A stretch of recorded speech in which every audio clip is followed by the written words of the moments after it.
दोस्तों इस वीडियो में मैं आपको लॉ और एलएलबी एज अ करियर के बारे में बताने जा रहा हूँ।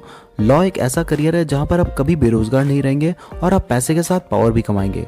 लॉ और एलएलबी के फायदे मैं आपको बेहतर तरीके से बता सकता हूँ क्योंकि मैंने भी 5 ईयर का BA LLB कोर्स किया है। तो दोस्तों सबसे पहले जानते हैं एलएलबी और लॉ होता क्या है। आप में से बहुत सारे लोगों को ये पता होगा, लेकिन ये वीडियो सभी लोगों के लिए बना रहा हूँ तो थोड़ा सा इसके बारे में भी बात करते हैं। एलएलबी की फुल फॉर्म होती है लीगम बैकलॉरियस। ये तो सिर्फ स्टाइल मारने के लिए बता दिया है, ये एक लैटिन टर्म है। इंडिया में इसको बैचलर्स ऑफ लॉ ही कहा जाता है। दोस्तों आप जानते होंगे कि हमारा जो देश है वो लॉ के बेसिस पे चलता है। ऐसा नहीं होता है कि पार्लियामेंट के मन में कोई भी विचार आए और वो लॉ बना दे।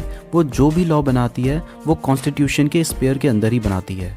और दोस्तों अगर कोई व्यक्ति क्राइम करता है, मान लीजिए किसी ने मर्डर कर दिया, तो उसकी जो सज़ा होती है वो भी एक रिटर्न है कि ये सज़ा दी जा सकती है। अगर इतना ज़्यादा ग्रीवियस क्राइम है तो इतनी ज़्यादा सज़ा दी जाती है। ये सभी चीज़ें लिखी हुई होती हैं और कॉमन आदमी को लॉ के बारे में इतनी जानकारी नहीं होती है, इसलिए जो लॉ का प्रोफेशन है ये बहुत ज़्यादा चलता है।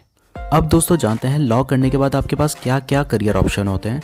दोस्तों सबसे पहला और सबसे पॉपुलर जो करियर ऑप्शन होता है वो होता है जज और जुडिशियल सर्विसेज। अगर आप जज बनना चाहते हैं तो आपका एलएलबी किया होना बहुत ज़्यादा ज़रूरी है। उसके बिना आप जज के एग्ज़ाम में बैठ भी नहीं सकते। दूसरा करियर ऑप्शन दोस्तों ये है कि आप गवर्नमेंट एडवोकेट भी बन सकते हैं। हर गवर्नमेंट डिपार्टमेंट के अपने एडवोकेट होते हैं और उनकी सैलरी भी बहुत हाई होती है। उनका काम भी बहुत फिक्स्ड होता है, तो ये भी आप कर सकते हैं। तीसरा दोस्तों हर प्राइवेट कंपनी का अपना एक लीगल डिपार्टमेंट होता है और उसमें बहुत हाई पैकेज पर एडवोकेट्स को अपॉइंट किया जाता है। चौथा दोस्तों लीगल फर्म्स और बैंक्स में भी लॉयर्स की बहुत डिमांड होती है। हर बैंक का अपना एक एडवोकेट होता है जो उससे रिलेटेड अफेयर्स को मैनेज करता है, जैसे कि चेक बाउंस जो हो जाता है या फिर जो लोन से रिलेटेड मैटर्स होते हैं उसको वो एडवोकेट मैनेज करता है। पांचवा दोस्तों अगर आप पॉलिटिशियन बनना चाहते हैं तो आपको सबसे पहले लॉ करना ही चाहिए, क्योंकि पॉलिटिशियंस को लॉ के बारे में पता भी होना चाहिए और लॉ में बोलना सिखाया जाता है। और पॉलिटिशियंस का काम भी तो बोलना ही होता है। अरुण जेटली जी, पी चिदम्बरम जी, कपिल सिब्बल जी, ये सभी लोग पहले एडवोकेट हैं, उसके बाद ये पॉलिटिशियन बने हैं। छठा दोस्तों आप खुद एक एडवोकेट हैं। अगर आप कोई जॉब नहीं भी करना चाहते हैं तो आप खुद केसेस लड़ सकते हैं। उसके लिए आपको बार काउंसिल में एनरोल होना होगा। उसके लिए एक एग्जाम होता है जो कि एक ओपन बुक एग्जाम होता है। उस एग्जाम में आपको बुक ले जाने दिया जाता है, क्योंकि लॉ जो होता है वो बहुत वास्ट है और उस पर बहुत सारे लॉज हैं और कोर्ट पे भी तो आप बुक्स ले जा सकते हो ना।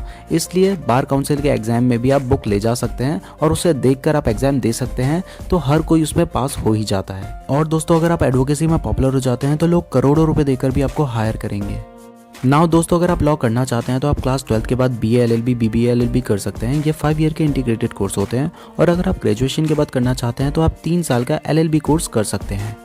दोस्तों अगर आप अपने करियर को लेकर कंफ्यूज थे तो लॉ एज अ करियर सोचकर जरूर देखिएगा। इस तरह की और वीडियोस देखने के लिए चैनल को सब्सक्राइब करके बेल नोटिफिकेशन को प्रेस करना ना भूलिएगा। वीडियो अच्छी लगी है तो लाइक जरूर कीजिएगा। कमेंट करके बताइएगा आपको वीडियो कैसी लगी है। आप मुझे फेसबुक और इंस्टाग्राम पर फॉलो कर सकते हैं, लिंक दी हुई है नीचे डिस्क्रिप्शन में। धन्यवाद।